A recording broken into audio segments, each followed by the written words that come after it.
Olá, muito bom dia. Estamos chegando com o Jornal da Manhã da Jovem Pan desta quarta-feira, dia 3 de fevereiro de 2021. Obrigado pela audiência. Eu sou Eudes Figueiredo, estamos com os nossos comentaristas convidados. O Fernando Gessi já está aqui, a Aline também, a Aline Scarelli. Aline Fernandes Scarelli? Esse Fernando aí eu não sabia, não. E também o Adolfo Padilha, que está quase chegando na casa dele. E ele vai entrar daqui a pouquinho para falar com a gente. Então vamos lá, Fernando Gessi, o seu destaque desta quarta-feira. Bom dia, Eudes, bom dia, Aline, bom dia, Padilha, bom dia a todos os nossos ouvintes. Destaque de hoje não poderia ser outro, né? Tivemos aí ontem a eleição na Câmara dos Deputados e no Senado. Rodrigo Pacheco pelo Senado e Arthur Lira pelo Congresso. A casa mais importante, que é mais sensível, lógico, que é a Câmara de Deputados. E nós temos agora, ou teremos agora, a tão esperada aprovação dos projetos tão necessários para a sociedade brasileira.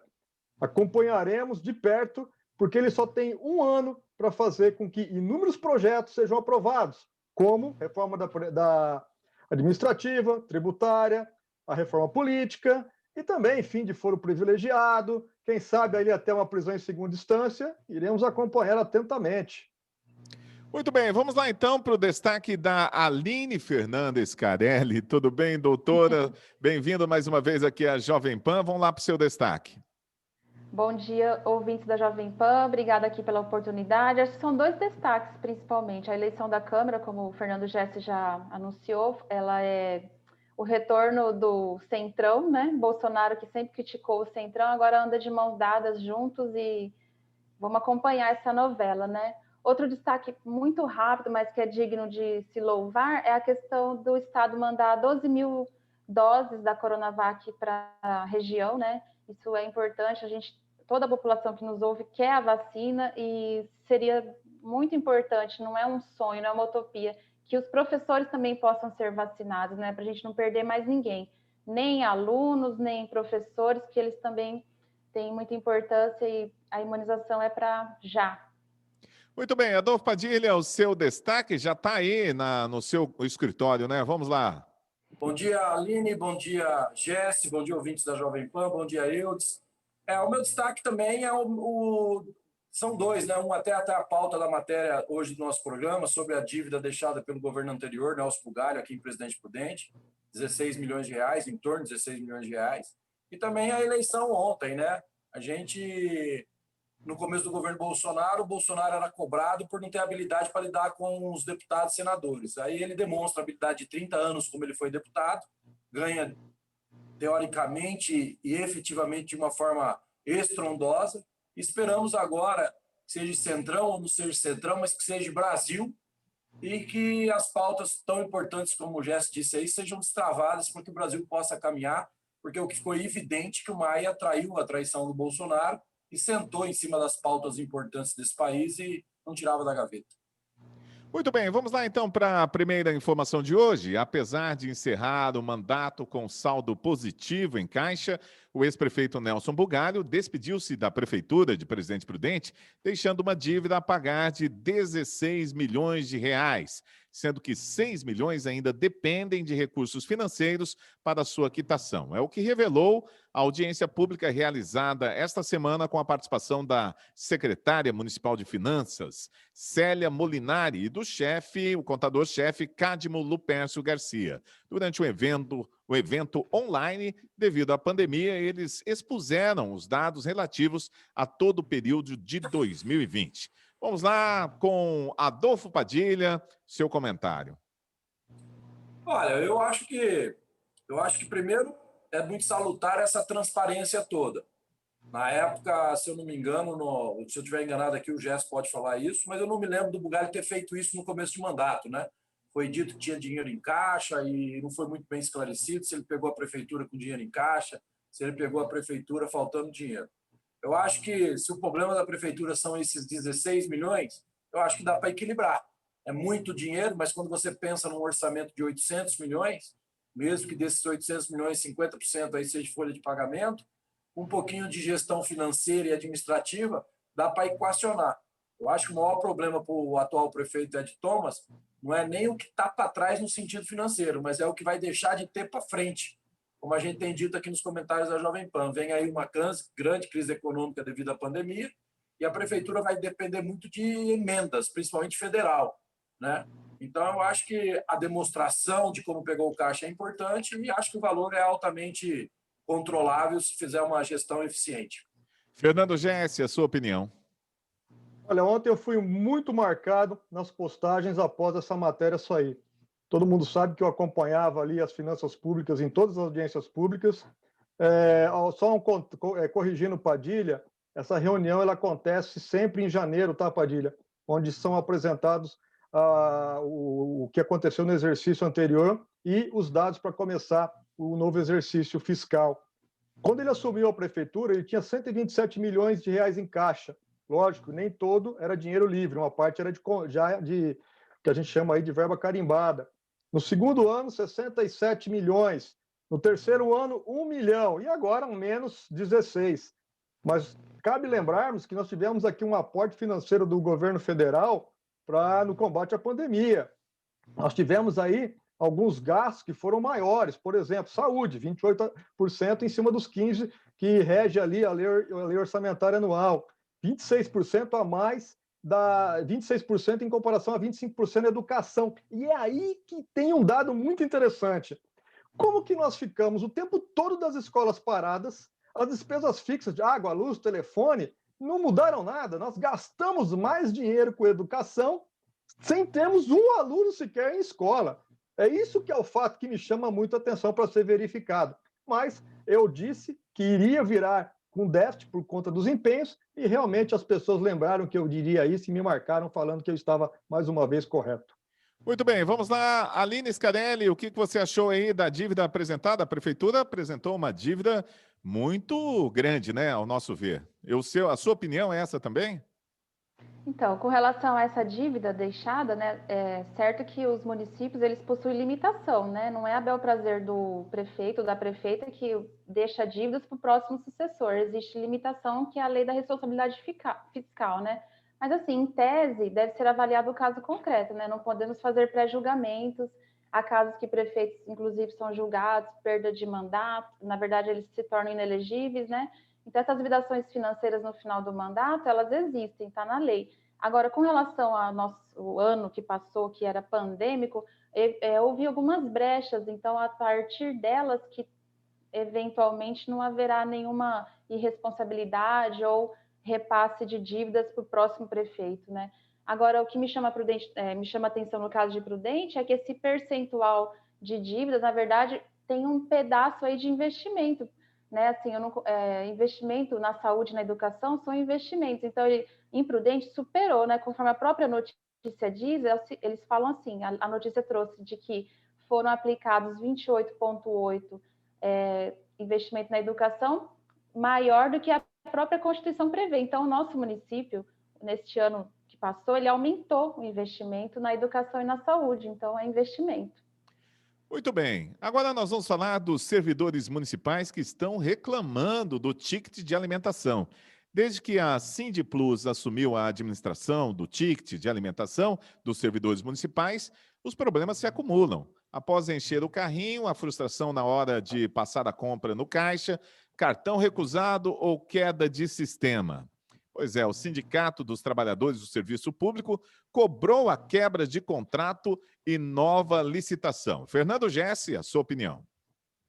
Olha, eu posso falar muito bem a respeito desse problema, porque eu passei muito tempo administrando sistemas que fazem conexão com esse tipo de coisa. Grande parte, não digo que seja esse, tá? Esse convênio seja isso, mas grande parte da maioria desses tickets é um bando de sacanagem, de safadeza, de sem vergonhice que acontece, que vocês não têm noção, tá? Por quê? A prefeitura ou o órgão pega o seu dinheiro e dá para a empresa que faz a gestão do ticket. O comércio faz o convênio, liga o seu sistema de captura de cartão de crédito, de débito e de ticket, a uma base de dados, chama-se adquirente, e ali ele faz a habilitação do sistema junto ao servidor dessa empresa.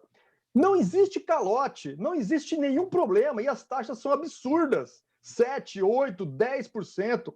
Por que não coloca isso, por exemplo, na TR, na VR? São empresas aí de âmbito nacional, administradas por empresas, por exemplo, a Sodexo.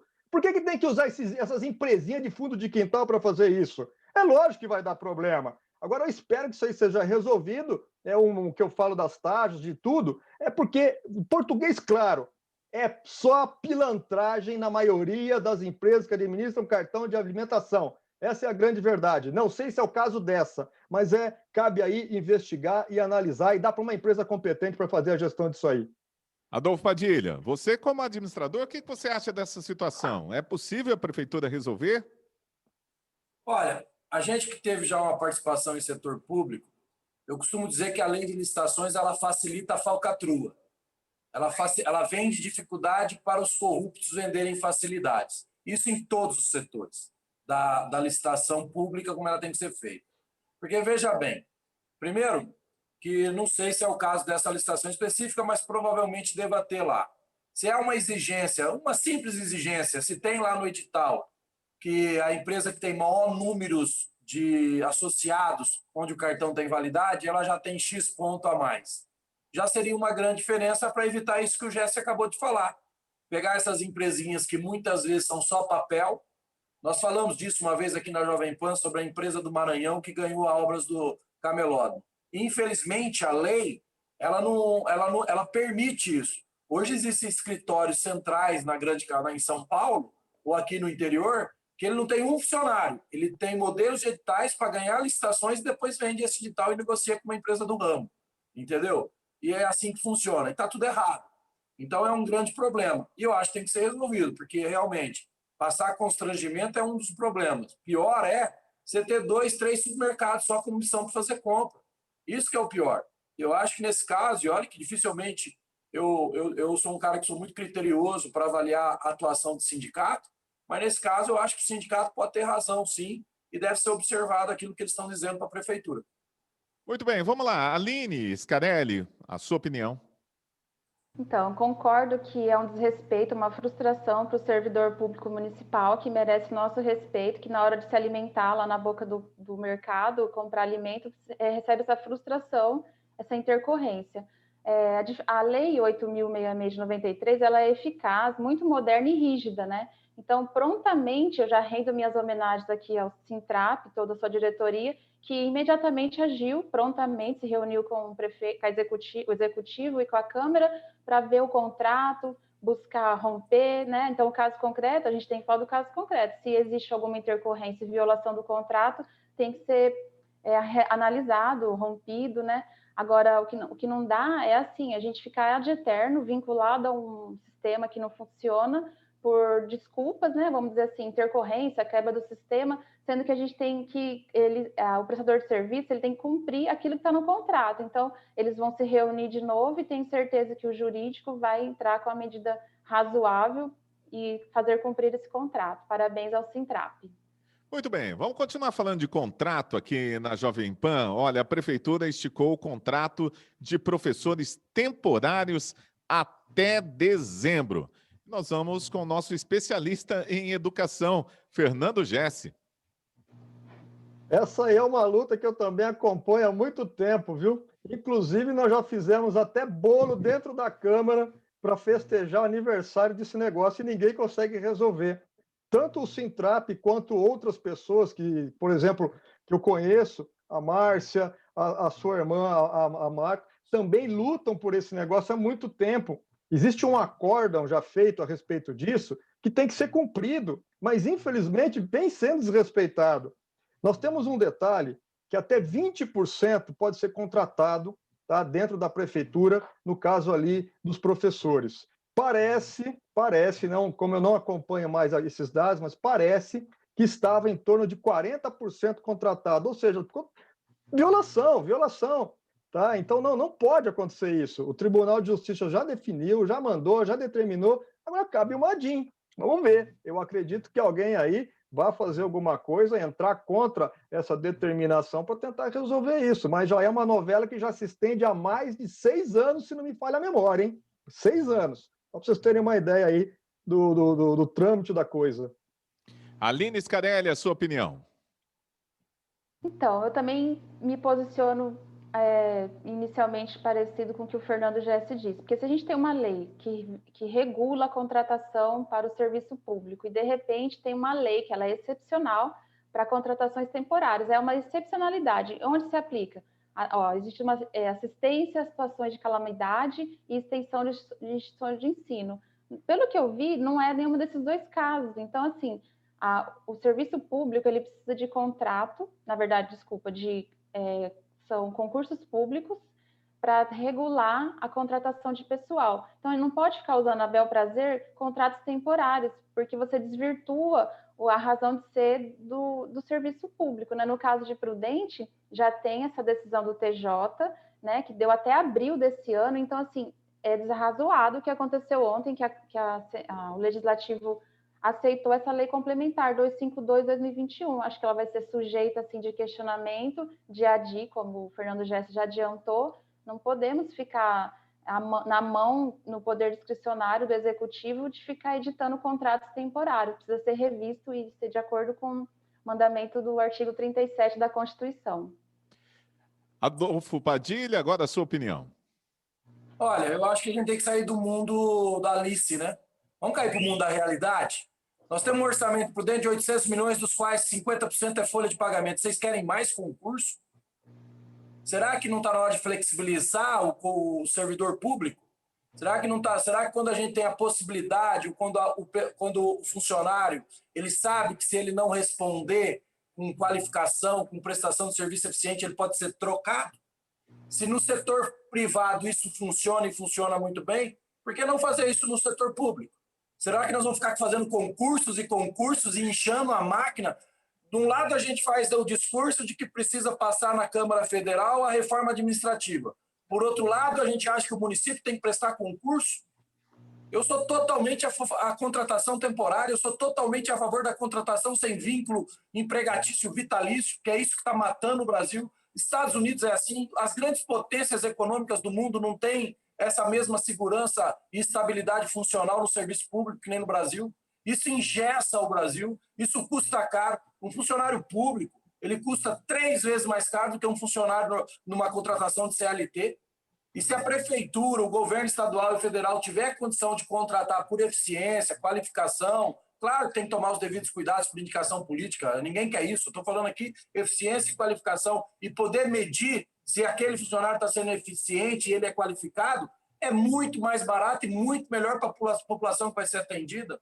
A área da educação, se a gente for fazer concurso para tudo da área da educação, imagine onde vai parar a educação nesse país, nós não aguentamos mais inchar a máquina. Então, eu sou a favor, o meu discurso é um pouco diferente do que o Jesse colocou. Eu entendo que o Jesse também já colocou outras vezes sobre flexibilização de contratação aqui, e eu acho que, pelo contrário, eu sou 100% a flexibilização. Eu acho que tem que ter os parâmetros, mas tem que ter poder contratar. Não funcionou, troca. É assim com você, é assim comigo, é assim com a Aline, é assim com todo mundo. Se a gente não der resultado, troca, coloca o melhor. Eu acho que o setor público passou da hora de flexibilizar isso, inclusive os entendimentos dos tribunais acima, que já entendem a necessidade temporária, já é um passinho. Agora ele precisa entender que essa necessidade temporária não tem que ter tempo, tem que ser medido pela qualificação e eficiência. Oi, Eudes, deixa eu só fazer só um complemento no que o Padilha disse. A lei permite até 20% de contratação, e a maioria dessas pessoas, então nós temos aqui questão legalista, né? E a questão também é o seguinte, grande parte desses professores aí que estão contratados, muitos deles já passaram em concurso, mas não foram chamados, então por isso poderiam ser chamados para ajustar a parte legal. Muito bem, vamos trocar de assunto agora para um assunto nacional. Olha, após uma decisão de Lewandowski, a defesa de Lula tem acesso a conversas entre Moro e procuradores. O material reúne 50 páginas de trocas de mensagens entre 2015 e 2017. Segundo a defesa de Lula, diálogos podem comprovar parcialidade do ex-juiz Sérgio Moro no julgamento. Vamos lá para Fernando Jesse, a sua opinião. Olha, eu tenho uma opinião muito tranquila com relação a isso. Vocês terão o Lula novamente, ano que vem, disputando a presidência da República. Tudo converge para isso. A doutora Aline pode explicar até melhor que eu, mas todo mundo sabe que todo mundo conversa lá dentro do fórum. Juiz conversa com promotor, juiz conversa com advogado, promotor conversa com advogado, fazem reuniões em casa, são todos, grande parte deles são todos amigos e muito corporativos, né? Porque eu já vi gente aqui ser julgada, tomar 20 mil reais de multa por conta de uma frase e um laboratório quase matar uma pessoa com um medicamento adulterado e tomar 7 mil reais. Tá? É umas coisas que não tem cabimento nenhum no nosso país. Agora, liberar essas falas aí, sendo da maneira como a qual elas foram capturadas, é uma verdadeira, um absurdo, né? Um absurdo. E outra, numa situação totalmente adversa. Agora, o que vai acontecer com relação a tudo isso? Vocês terão o Lula inocentado, vai passar por santo, vai virar presidente da República, ou pelo menos concorrer à presidência da República, ganhar, não sei se ganha. Ou seja, esse país, agora me fala, como que um empresário lá fora, vou trazer para o meu negócio, como que um empresário lá fora vai colocar dinheiro num país desse, com uma insegurança jurídica que nós temos como a nossa, uma verdadeira baderna, né, do arcabouço jurídico, onde um cara que era para estar condenado, preso, tá cumprindo pena, ele e seus asseclas estão todos liberados. Então, minha gente, é isso aí se chama Brasil. E uma frase que nós estamos usando muito aqui, o Brasil é para os fortes, porque os fracos, infelizmente, não conseguem mudar isso aqui. Muito bem, Aline, qual que é a sua opinião aí em relação à decisão do Lewandowski? A decisão, ela é, assim, vamos dizer, no mínimo coerente, porque se existe gravações que foram feitas entre esses atores que estavam incumbidos da Lava Jato, elas têm que vir à tona. Então, é o momento de quê? De dar acesso à defesa do ex-presidente sobre tudo que foi produzido naquele processo, né? Independente do réu. O Jess trouxe uma fala que existe essa conversa, que existe esse café, que existe essa troca. Então, se a gente quer segurança jurídica, se a gente quer que haja realmente investidores aqui com segurança, né, falando no macro, então a gente tem que, no mínimo, ter um processo regular, né? Temos um princípio que ele é fundante e assegura o Estado Democrático de Direito. Qual que é? Segurança jurídica e o juiz natural. O que é esse juiz natural? Independente do réu, o juiz ele tem uma função no sistema de justiça. O promotor também tem uma função. Eles não estão ali para trabalhar em conjunto para a condenação de ninguém, nem a minha como cidadão, nem de quem está nos ouvindo e nem de quem está participando dessa roda aqui no Jornal da Manhã, né? Então, assim, é tão claro como o sol que brilha aqui sobre as nossas cabeças, que o Moro não foi parcial. A discussão é o quê? O Moro foi parcial ou foi imparcial? Ele foi imparcial, e não é de hoje que a defesa do Lula, ele tem advogado para isso, denuncia, né? Então, assim, imagina que existe conversas, elas estão vindo à tona, a origem delas já foi periciada, elas são reais. Então, assim, num dado momento, a acusação, né, que são os procuradores da Lava Jato, pode usar gravações. Aí, quando a acusação vem, na verdade, a defesa do presidente ou de qualquer pessoa que está sendo investigada, traz essas gravações com o intuito de mostrar que esse processo ele pode ser anulável, aí não pode a gravação, então a gente tem dois pesos, duas medidas. Então, assim, não podemos ser míope, não podemos passar por cima das regras processuais, isso para todos os cidadãos. Imagina se fizeram isso com o ex-presidente, o que faria com o cidadão comum? Então, o Jess falou, quem tem dinheiro pode ter uma disputa no processo, pagar advogado, e quem não tem. Então, a gente tem que ter paridade de ferramentas, né? Tanto é imparcial e o STF deu a oportunidade da defesa do Lula ter esses documentos, que a gente teve esse ministro aí, ex-juiz, e foi ministro desse governo. Então, tirou um jogador na disputa eleitoral, que era o ex-presidente Lula. Hoje o juiz Moro não é mais juiz, foi ministro, trouxe à tona toda aquela trama, né? Ele jogou no ventilador tudo aquilo quando ele saiu, e de repente a gente vai passar por cima.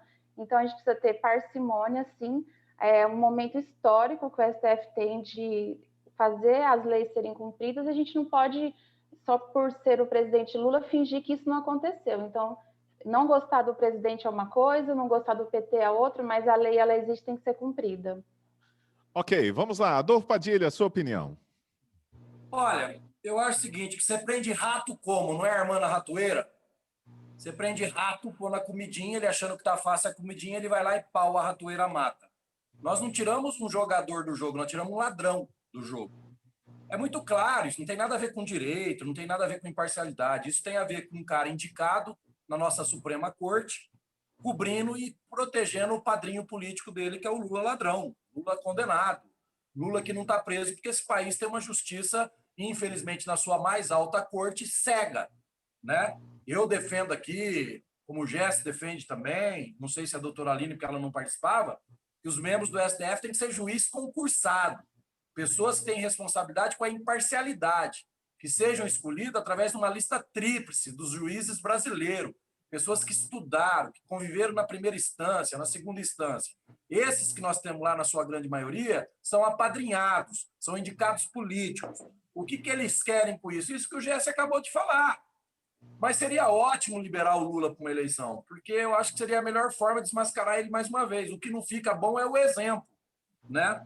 Como o Jesse disse, qual promotor não conversa com o juiz aqui? Quem está nos ouvindo aí? Desafio aqui dizer que isso é mentira. Vou até mais a fundo, viu, Jesse? Eu desafio um advogado ou um promotor de justiça que não esteja ouvindo dizer que nunca despachou antes com o juiz, o que pensa, o que acha daquilo ou disso. Isso não quer dizer que eles estão culminando a condenar alguém. Eles estão querendo um caminho para a investigação. E no caso do Lula, é um cara que desviou 50 bilhões de reais, segundo outro indicado dele, que no momentinho de ira disse isso numa entrevista, que é o ministro Gilmar Mendes. No mínimo 50 bilhões de reais. Tinha que ter gravação, tinha que ter arapuca, tinha que ter ratoeira, tinha que ter tudo para prender um ladrão desse. Tinha que ter tudo. Querer desmerecer um processo, querer falar de regras processuais, que é o que mais os advogados dele. Bastaria, para encerrar meu comentário aqui, amigos da Jovem Pan, 2 perguntas. Primeiro, como que ele consegue pagar os advogados deles, que são os mais caros do Brasil? Sabe por que ninguém sabe? Porque a OAB não deixa, diferente dos Estados Unidos, os escritórios de advocacias declararem quanto que eles recebem de honorários, o que é horrível. Tinha que declarar, tinha que ser obrigatório, principalmente quando se defende alguém que atua no setor público, que nem o Lula. Pelo menos nesse caso. Então, primeiro, ele explicar como é que ele paga esses advogados tão caros. E o segundo, explicar, por exemplo, se o dinheiro todo que ele roubou também tem que ser esquecido, anulado por causa de regras processuais. Muito bem, nós estamos chegando ao final do Jornal da Manhã desta quarta-feira. Aline, ficou uma pergunta no ar aí, que a gente já sabe do posicionamento do Fernando Jesse e também do Padilha em relação aos membros do STF e a escolha deles. Eu vou dar 30 segundos para você. É possível você responder para a gente aí qual é o seu posicionamento nesse sentido? Então, a notícia que foi proposta para a gente falar foi com relação ao ministro liberar as gravações para a defesa do Lula. A questão que eles trouxeram aqui é fora disso, né? Então, eles fazem do contexto. O STF, a Constituição, traz como que se dá a sua formação. Se as pessoas entenderem que, num dado momento, essa formação deve ser por concurso público, então façam um referendo, faça uma consulta popular para mudar a Constituição, porque hoje a nossa regra é assim: eu sou advogada, sou cidadã meu pensamento é de que a gente tem que ser legalista. A lei diz isso hoje. Quer mudar? Promova ação popular, discuta. Agora, assim, vou jogar como se fosse assim, jogar o bebê com a água fora, jogar a bacia, banheira, né? Assim, existe uma forma, existe o Estado Democrático de Direito e a gente não pode desvirtuar esse sentido. Então, o que os dois falaram aqui foi um desvirtuamento e eu não concordo. Não concordo, não. Ok. Muito bem, quero deixar para os nossos ouvintes aqui que a gente tem recebido vários questionamentos sobre o posicionamento de cada um na hora do debate, quem fala primeiro, quem fala em segundo lugar. Na medida do possível, eu vou fazendo um rodízio com todos. Então, eu sei que tem vários pensamentos, várias bolhas que estão sempre ligados aqui na Jovem Pan e a gente quer a atenção de todo mundo. Então, eu só tenho a agradecer a essa pluralidade de opiniões e quem me conhece sabe que eu não estou puxando a sardinha para um lado e nem para o outro. Eu quero que todos tenham a sua oportunidade de falar e que seja respeitado na sua fala e na sua opinião, e é assim que a gente tem levado esse programa. Fernando Jesse, muito obrigado pela sua participação. Adolfo Padilha, mais uma vez, muito obrigado. E Aline Scarelli, obrigado também pela sua participação conosco. Nós voltamos amanhã, quinta-feira, com mais um Jornal da Manhã. Até lá, grande abraço para todo mundo. E olha, como diria Miguel Falabella, paz para todo mundo aí. Valeu.